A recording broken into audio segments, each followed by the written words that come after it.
Hey, Tom. Hey, good morning. How's it going today? It's going great. It's absolutely, life is good. How about you? How's everything? Yeah, great. It's going very well, thank you. Right. I think like the other day we had a really positive conversation, and I found it to be very interesting. And my brain just kept getting racked on all of these businesses that I'm thinking would be a fantastic opportunity to be a franchise.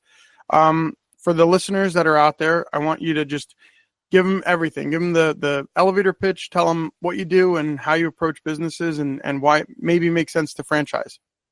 Sure. Well, thank you so much for the opportunity to be here and to have the conversation today. Really appreciate it. And my name's Tom DuFore. I'm the founder and CEO of Big Sky Franchise Team. And what I found over the years of being in the franchise world and community, and I've been doing this just over 21 years now, is that one thing that stood out is I kind of think is a high level thing is if there's an independent business out there and they're thinking about expanding, franchising ought to be one they consider. And I say ought to and probably should consider. Now, does it mean they should franchise? No, but at least consider the idea of it. And as entrepreneurs and people start going down this pathway, they start thinking about, and I start thinking about in terms of, okay, well, what do we do? Well, franchising a business can be complicated, and I think it is complicated. And what we do is help our clients franchise with confidence. And we have a 3-step process that we take them through to build and develop that. But that's our quick overview. I started Big Sky. It's coming up on almost 10 years ago. I can't believe it's been that long already.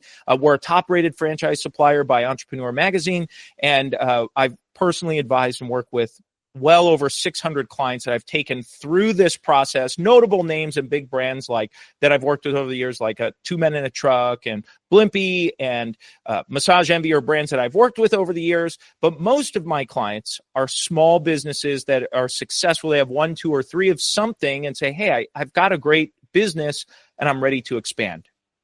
Nice. Yeah. There's this lovely little coffee shop in Morristown that I think of, and I'm like, this is perfect. There should be one of these in every major city kind of thing. Talk to me about when it makes sense, right? When you've set up, you had this business, it's running well, you've maybe opened a second location, you're like, and you know that you've got something special. How do you know when it's time to maybe franchise and break out? Great question. And we get asked this a lot. I've been asked this over and over and over. And what I've found over the years is when you're ready to franchise your business or when your business is ready, it's kind of like saying, well, when am I ready to get married? When am I ready to have kids? It's like, well, you're never really ready. You can be as prepared as you would like to be, but you're never truly ready. However, there are some elements that I've found over the years that set you up to really think about or think, okay, yes, I'm checking some boxes that would indicate that franchising would be viable for me. And so we break it down into 3 big check marks that say, well, is my business franchisable? Is this something that would work? And the first checkbox we take a look at is, do you have a profitable prototype? And as a profitable prototype, I have clients and small business owners over the years. They'll say, well, Tom, my tax return says, that I don't make any money. I say, okay, well, I understand what your tax return says. The tax code incentivizes all business owners to try to minimize taxable income. It's the way it's structured and set up. So let's talk about lifestyle when we start talking about a profitable business. Are you able to pay yourself and cover your personal expenses out of the business and pay for your lifestyle? If the answer is yes, well, then chances are the business is going to check that profitable prototype. Now, the second thing I like to take a look at is, do you have a potential customer base, meaning people who would buy your product or service outside of your market on a regional, national, or international basis? And I say at minimum, we want a regional, because if you're going to franchise, you want to be able to open up enough locations or territories that it's worth it for you to go through the rigmarole. Preferably, we like national opportunity, and then the ideal scenario is international prospects. We're working with a client right now out of Asia that we're helping them expand. They have 4,800 locations in Asia, and we're helping them expand into the United States and North America and into Western Europe right now as they're starting to expand. So you never know where you might be able where you might be going with that. And then the third bucket we like to check or third checkbox we like to take a look at is, can you train someone how to run and operate your business? And oftentimes the best way for me to describe it, and when I think of training, we're thinking about training a franchisee. And for an independent owner, one way to think of it is, can you train, for example, a manager or a general manager that would run your day-to-day operation for you? And for most owners, they have the skill and acumen to train. And sometimes it's really, the question might be better asked, are you willing to train and willing to go through that process? And if you're not willing to, then do you have staff or others who would be able to do it? But if you can check those three boxes, profitable prototype, you have a national potential customer base, and then an ability to train someone on how to run your business. If you could check all three of those, chances are your business is franchisable. And then that gets to the next question, which is, should I franchise my business? And that most of the time becomes more of an introspective conversation. And from the introspective conversation, I think maybe you're alluding to growing the brand and scaling the brand and what goes along with that, right? Like, so the obvious questions in my mind come up are quality control. And then you've spent, many years creating this brand. Now I'm potentially going to share it, right, with another owner effectively. So is that something that the business owner is ready or wants to do? So how do you discuss that with your clients, right? So quality control is huge. Like you have a brand and you want to protect it. And then second is about whether or not to share that brand. Yeah, excellent question. So on the quality control for franchising, I like to zoom out just a one slight level out of that and say, if as an owner, you intend to expand your business, period, quality control comes up. And that's whether it's franchising, company owned, through partnerships, any other kind of joint venture, whatever it might be. As you start to expand, other people are going to be fulfilling or executing on the day-to-day activities that make your business tick. And so as the founder of an organization, your ability to control that diminishes with each one that opens up. Now, here's where, so I just like to preface that to say, it just from one piece to think, I ask clients to say, well, if you're going to expand, who's likely to care more about the business? Someone that's an owner that buys into it, or a manager or an employee that you're just employing and finding them to come work for you. Well, I'm not a betting person. If I were, I would place my bet or wager on that owner that's coming in. Now, here's where franchising provides a quality control is in the franchise agreement and within the franchise manual. These two pieces are interwoven into franchising. So the franchise agreement states that a franchisee must comply with the standard operating procedures, best practices, uphold in some franchise agreements. We've even I've had clients where they've put in their agreement that states a franchisee must maintain a minimum online reputation of 3.5 stars or better. Just as an example, that might say if they fall to 3.5 stars or below that, there's a notice to cure essentially at that point. That means something's not operating correctly. So there are controls there. The second part of that, so the agreement says that they must, and then the manual, the operations manual, is what is going to help provide those standards for a franchisee to comply with. So that's the obligation that falls back on a franchisee to say, as a franchisee, you're buying the system. And there have been several studies that have been done over the years that validate that as a franchisee, the franchisees that follow the system most closely are the franchisees that consistently perform better over time. So as a franchisee moves one standard deviation away from the best standard, overdoing it or underdoing it, their actual financial performance actually diminishes. It's the whole idea of when you're bringing on franchisees, it's just follow the system. That's why you buy a franchise, to follow the system that works.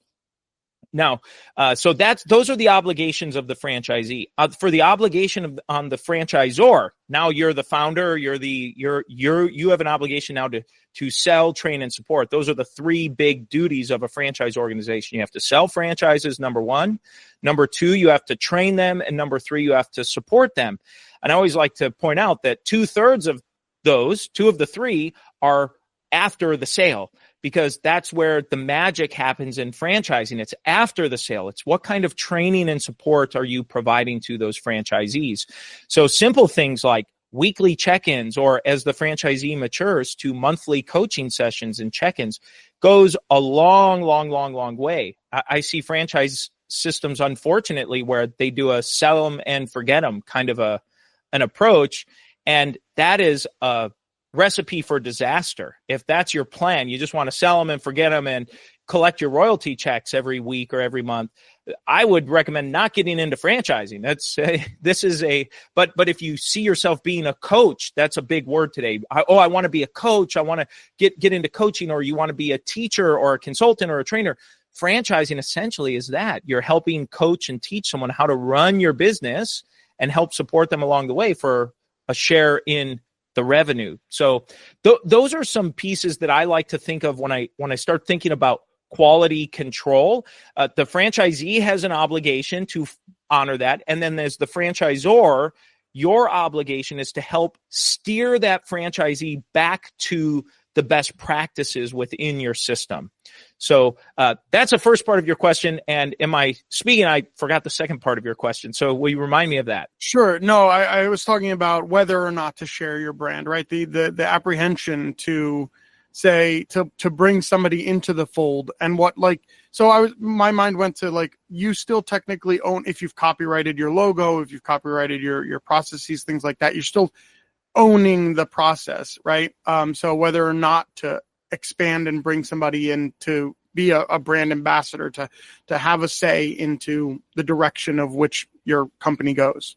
Yes, that's exactly right. So in a way I like to break down franchising is it's actually a lease. I compare it to leasing a car or leasing a vehicle or a piece of equipment or something. The franchisee is leasing your brand name, and they're leasing your system of operation. And it is on loan or on lease to them for the duration of the contract, as long as all parties are honoring the parts of the contracts, et cetera, and compliance. And at the end of the agreement, essentially, the franchisee has to turn everything back in. And so, for example, there are a few states where this is not where non-competes are not enforceable, but outside of a couple of states, the franchisee is not allowed to just buy your business. Let's just say you're a home painter, you paint homes, or you are a local coffee shop, for the example that you gave. Well, all your recipes, all your processes, all your marketing strategies and everything, a franchisee in most franchise agreements has a 2-year non-compete. So if they leave the system for any reason at all, whether it's for their own doing or forced out, they are not allowed to operate a competing business for 2 years within their market or within a certain radius around another franchisee. So there's a way to protect that intellectual property versus, for example, if it were an employee who worked for you and were to go and start a competing business, those are very, very hard non-competes, even if they do exist, to enforce. Most places, those types of non-competes in today's world just are not likely to be enforceable. Yeah. I wanted to ask you a question, sort of doubling back, and I think you touched on this a little bit. Let's say I go and I check all these boxes that you've laid out for us, right? I've checked all three. I've got a market that's outside of my general area. My business is profitable, and what was the third one? A willingness or an ability to train someone on how to operate your business. Okay, and so my business is profitable and I'm ready to expand. Why should I franchise instead of just opening a new location? Maybe this is my third or fourth one. When does it become unsustainable to continuously be the 100% owner or working within a small group and retaining all of the liabilities? Yeah. So I'm not one that tends to say it's all or nothing. It's all franchising, or it's all company owned, or it's all partners, or it's all something else. My approach is wanting, if you're starting to expand with company owned locations, at the end of the day, company owned locations will produce more cash in your checking account. Now, profitability wise, in most cases, franchising royalty revenue is more profitable than company owned generated cash flow. However, it's smaller amounts of cash coming in. So it just depends on your style and approach. For someone that's willing to continue to open company owned locations, I encourage it. I don't think there's anything wrong with it. And in fact, I find that strategy, because now it gives you more options. For example, if you are expanding, you open a company owned location, and maybe you just can't seem to find a good manager. You're on a rotating schedule of new managers coming in and out. That might be a great candidate to actually sell it off as a franchise. And so franchising complements a company-owned strategy where some brands are predominantly company-owned, and then they sell franchises in areas or territories that they don't want to open. And then the flip side can be true too, where someone decides that franchising is a primary expansion strategy and are looking to grow in that direction. What franchising allows you to do, because it's an inverse, it's you use the word very well, perfect word, it was liability. In company-owned locations or a partnership, all of the liability falls back to a single source, generally the founder. All liabilities fall on that founder. The financial liabilities, the loans, the personal guarantees, the insurance, all of the potential liabilities that come with any business. In franchising, those liabilities actually fall back in most cases on the franchisee. So you're now using other people's money to grow the business, and the franchisee is personally guaranteeing that money, whether it's a loan, whether they're bringing on investors or partners into the business, that franchisee is funding it. The second piece is time. The franchisee is now managing. I say you've got money. I should say the second one's management. It's my alliteration. So money and management. The franchisee is going to be responsible for that local day-to-day management. If an employee doesn't show up, that local franchisee manages and deals with that. And then the third reason franchising makes sense is it's just you're able to multiply. So money, management, multiply. You can just grow faster. Now, does that mean you're going to sell 100 in a year? Well, averages would indicate probably not. And in my experience, anyone like me in my role that's talking about or promising selling 100 in a year, I would be very cautious. I would have a lot of caution with that person. Most franchises sell 1, 2, 5, 10 a year, that kind of cadence. One of my favorite examples is a client I worked with. He has a sandwich shop, and he started franchising about 8 years ago, and he sold over that time window about 14 franchises during that time window. And now he's ready to really take off and start to launch. And I love that story because I think of how many clients I've met with over the years or prospects I've met over the years that maybe said, well, I don't know if I want to franchise. Well, time just passed, and all he did was just sell a franchise to a customer or someone who happened to come in, very little marketing, and all of a sudden he's got 14 sold in an 8-year window that otherwise he would have just had his 1 or 2 sandwich shops. And there's nothing wrong with that.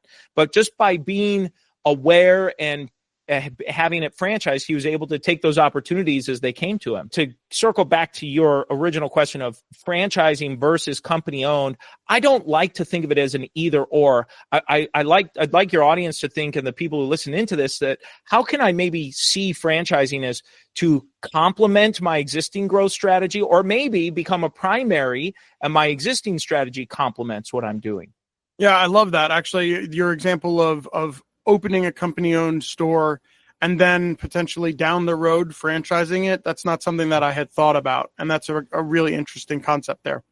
Yeah, it's something that for my clients that like company-owned units, I encourage them to consider that as a strategy. Open a company-owned unit. That's what Jersey Mike's did early on in the beginning. They'd have a grand opening crew. They'd go and open up a company-owned location for 6 months or a year, kind of get it supercharged, and then they'd sell it off.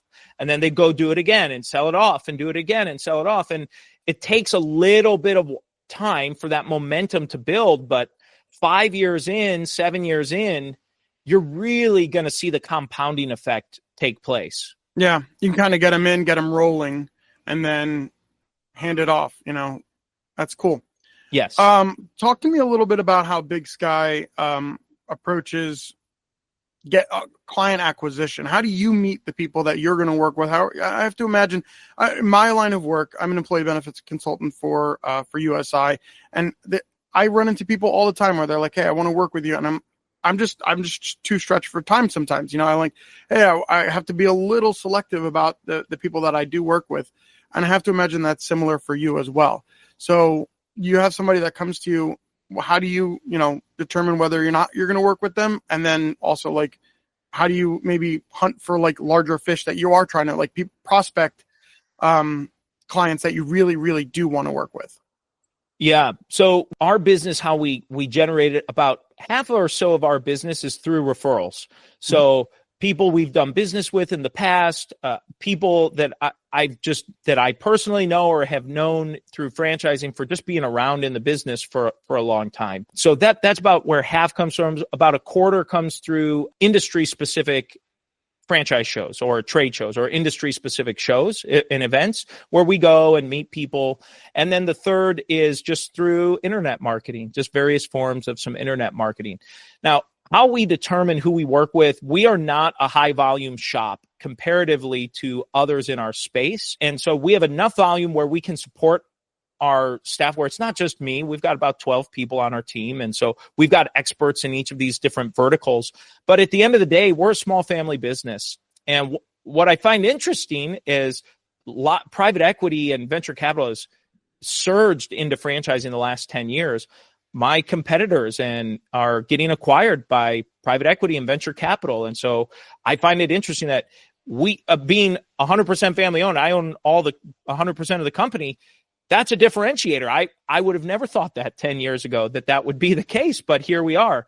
And for us, when we're looking to identify clients, we're really looking for a cultural fit.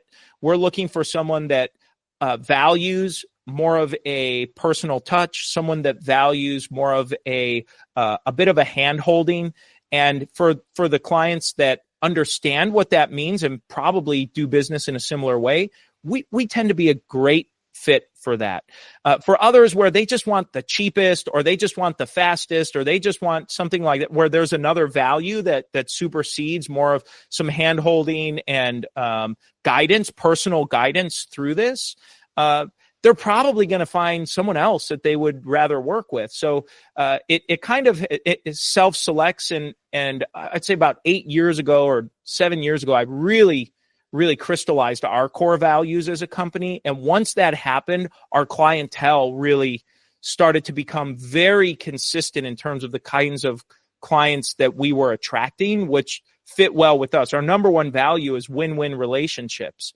And we really seek to say, where's the win for our client first? If we can't find that, there's a problem. So where's the win for them first? Then we say, okay, well, it's a two-way street. So it's a mutual gain in a relationship. So where's the win back for us? That's usually the easiest thing to find. And then and part of the reason I put that in is protection for me. I'm a people pleaser. I have no problem admitting that. So it was easy for me to be railroaded by my clients. And then the third piece is relationship. We're relational in nature. So my clients from 8 years ago, 10, I still have clients from companies I worked for before I started my business that still call me for advice. Hey, Tom, I was thinking about this. What do you think? Or, hey, Tom, what do you think about that? That's a kind of relationship that I like to build and we like to build as an organization. Yeah, I love that. I've spent the last probably 6 years or so in industries or in jobs or roles where I was a high service model, right? Not the cheapest, definitely not the cheapest, but definitely one of the best service models. And when you work with those types of clients that are really purchasing or making their decisions based off of culture and based off of service, it's very rewarding. It really is. I know exactly what you mean. Yeah, agree. So I would like to know a little bit about where the company's going in the next, let's say, 5 years, or if there's any updates. The economy is, obviously on the forefront of everyone's mind. So how would you maybe address that, right? expanding a business now might be a little daunting for people. Yeah, well, this is where franchising, it tends to be a solution in a vibrant economy or a down economy. And the reason why is in a vibrant economy, people are enthusiastic, they're excited, they're willing to, it's generally easier to come by to get money, to get loans, to get investors and such in that regard. It's great.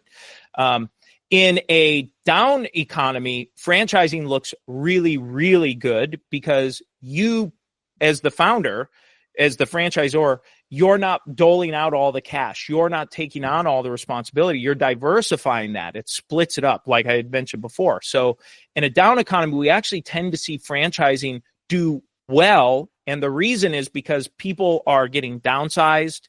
Employees are downsized. And we saw this during COVID. We saw this during the real estate bust in 2008 and 2009. We see this happen where people get downsized or the fear of being downsized. Someone generally aged between about 40 to 55, that's the majority of franchise buyers, says, I'm not going through another downturn. I'm tired of this, or they've been laid off. They get a pink slip, whatever. And they say, this is the last time this is happening to me. I'm taking control of my own destiny and I'm going to start my own business. And then that thought process, not all of them, but a percentage of them say, well, but I'm too nervous to go and do this on my own. So I want to buy a franchise. And so that leads the buyers down the pathway to finding a franchise where they want to buy more of a proven system. So I found that downtimes in franchising, we generally will see franchise sales stay flat or increase in a down economy. And when it's thriving, it sometimes actually a thriving economy is a competitor to the franchise world because people are gainfully employed. They're getting the bonuses they expected. They're getting the end of, the quarterly commissions and so on that they were planning on. It's a little harder for them to want to leave their jobs in during those windows as well. That makes perfect sense. Obviously, when interest rates are low, money's, affordable, money's cheap, then it behooves you to follow that company owned model potentially. Correct. And then when you're on a down economy, you can leverage somebody else's, right? Because like you said, perfect. If you're downsized, then it might make more sense to just open your own company and create yourself a job, right? Yeah. I love the conversation turning towards the franchisee a little bit. I'm curious about how you find franchisees. Is that something part of what your solution offers? How are you finding people to actually pick up these locations and buy? Is it a partner? Do you work with private equity? How do you find people to buy the actual franchise location?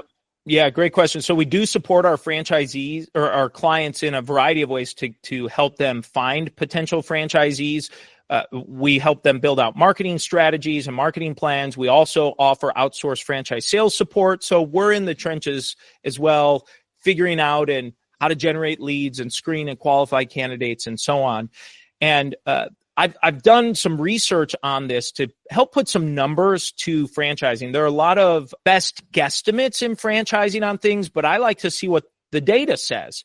And so in franchising, there's an annual franchise development report that's produced each year. And then there are a variety of other franchise sales reports. And so I looked at all the data, and what I found is franchise sales tend to come through three primary sources or three primary channels is where they come through. And the number one source for franchise sales, probably no surprise, is the internet and just a variety of internet leads. That includes meta ads and PPC. That includes company websites and SEO, but about half, it's almost exactly half. And I'm talking conversions, not just franchise leads. I like to talk about conversions because leads are basically like clicks on an ad campaign. It's like, I don't really care about the clicks. Did the person submit a form, and was it the right kind of person we're looking to attract?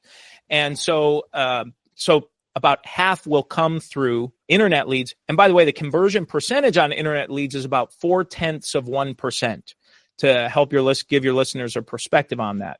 So it's about one sale out of every 250 leads, just to help set it. And I like to have that conversation with my clients. A lot of them come in thinking, oh man, someone who walks in the door like they do at my coffee shop, they're buying a cup of coffee. It's like, well, that's not how it works in franchising. You might need 250 people to walk in to get that first cup of coffee sold.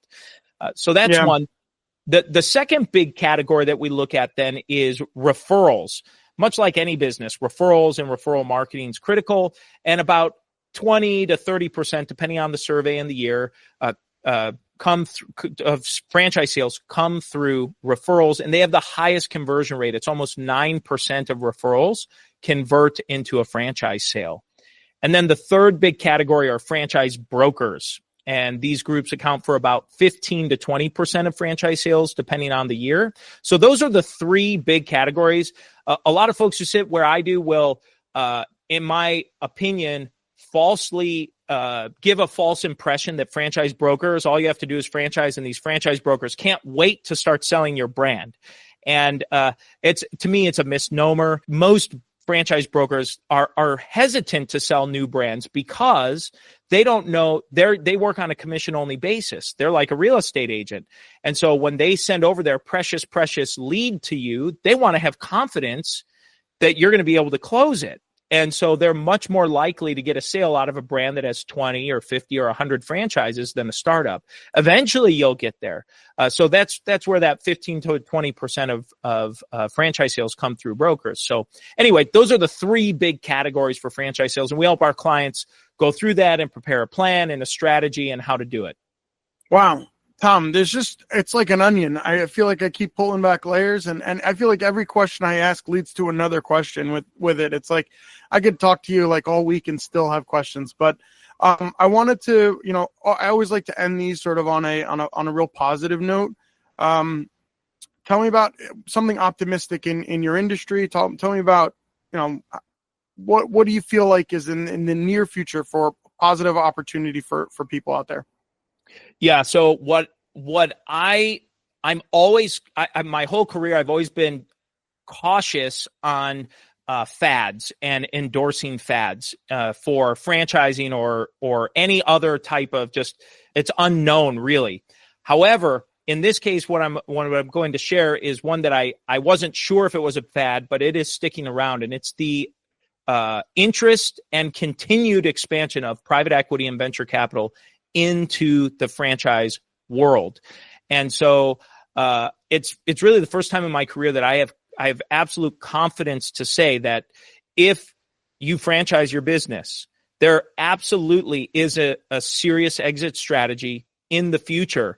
And in the future might mean I see exits now where private equity groups and partner groups and these franchise conglomerates are acquiring brands with 5 and 10 franchises. Now, your valuation obviously will be a lot less, but you start approaching 50 franchises, 100 franchises, you can almost name a number. You'll have multiple suitors looking to buy your business.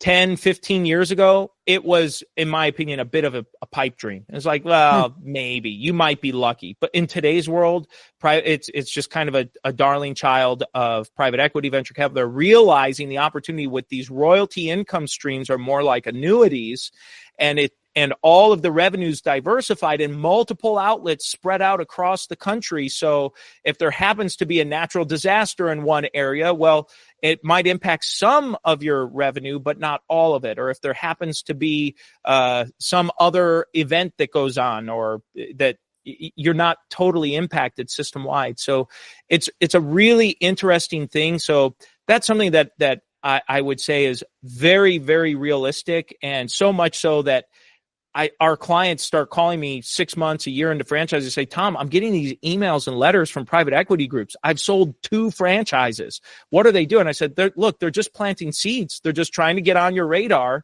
So when you're ready, they want you to call them. So it's a very real thing today. Wow. Super interesting. Tom, if somebody wanted to get in touch with you and they wanted to be, Big Sky's next franchise client, how could they get in touch with you? How do they start the conversation? Yeah, best place to start. We always offer a free consultation, and you can schedule time directly with me or someone on my staff and team. Be happy to spend time with you. There's no fees. We charge no fees until we both agree to do business together. So there's no secret hourly billing or thing like that. The best place to go is our website, bigskyfranchiseteam.com, bigskyfranchiseteam.com. You'll find our scheduling link. You'll find tons of free resources. We have podcasts and blogs and all kinds of great information if you're just looking to learn more. Tom, thank you so much for being a guest today. It's been enlightening as always. I think our conversations always, like I said, leave me with more questions, but in an excited way, because I think about all the different opportunities that are out there for small business owners. So thank you again. Really appreciate you. Well, thanks for having me, Alex. I appreciate it.